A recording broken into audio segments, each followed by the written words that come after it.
L'ordre du jour appelle les questions au gouvernement. La parole est à monsieur Jean-Noël Carpentier. Merci, Monsieur le Président. Ma question s'adresse à Madame la ministre chargée de la lutte contre l'exclusion.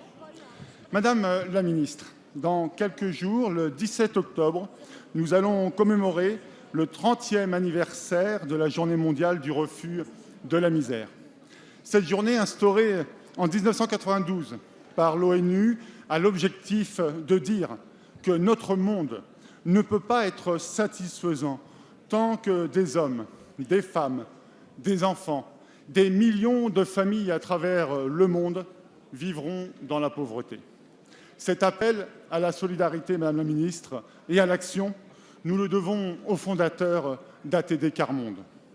Nous le devons à un homme issu du monde des pauvres, un homme qui a vécu dans sa chair la violence et l'injustice de la pauvreté, un homme exceptionnel de force, exceptionnel de conviction.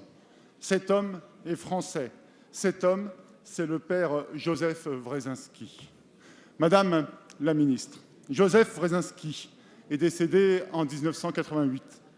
Le 12 février prochain, nous fêterons le centenaire de sa naissance.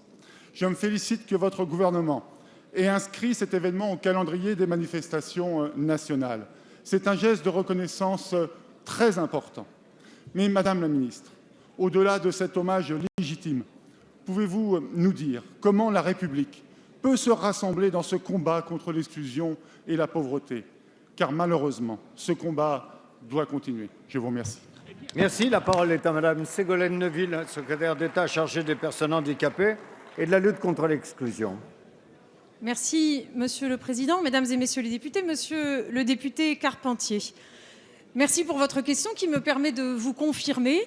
Oui, effectivement, le centenaire de la naissance de Joseph Wresinski est bien inscrit dans le calendrier des commémorations nationales pour 2019 pour saluer son action dans la lutte contre la pauvreté. Et je veux vous dire que Joseph Wresinski avait une vision de la pauvreté et de son combat contre la pauvreté qui était l'antithèse d'une vision compassionnelle. Et c'est aussi la vision que porte ce gouvernement et c'est aussi la vision que porte toujours l'association ATD Quart Monde au quotidien. Je veux en profiter pour saluer leur action et leur engagement, car c'est leur engagement, ATD Quart Monde, qui a permis d'inscrire dans la loi un 21e critère de discrimination, qui est celui de la précarité sociale, tout récemment. La lutte contre la pauvreté, vous le savez, est une priorité de ce gouvernement et je ne vous donnerai qu'un chiffre. La pauvreté, en 2012, le taux de pauvreté était à 14,3%. Il n'avait cessé d'augmenter depuis le début des années 2000. En 2014, dernier chiffre disponible, il est à 14,1%. Nous avons donc stabilisé le taux de pauvreté, ce qui est insuffisant, je vous l'accorde, mais nous l'avons stabilisé. Et de surcroît, selon l'INSEE, les inégalités diminuent. Alors, je veux en profiter également pour saluer l'action de toutes les associations dans l'action sociale et saluer le CICE, association qui vient d'être annoncée par le Premier ministre et qui va permettre à toutes ces associations d'amplifier leur action.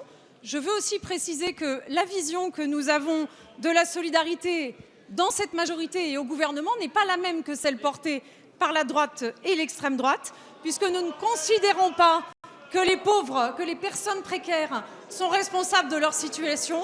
Nous considérons au contraire, oui, c'est vous qui demandez, c'est vous qui voulez obliger les personnes au RSA à faire du bénévolat et heureusement la justice a tranché. Merci.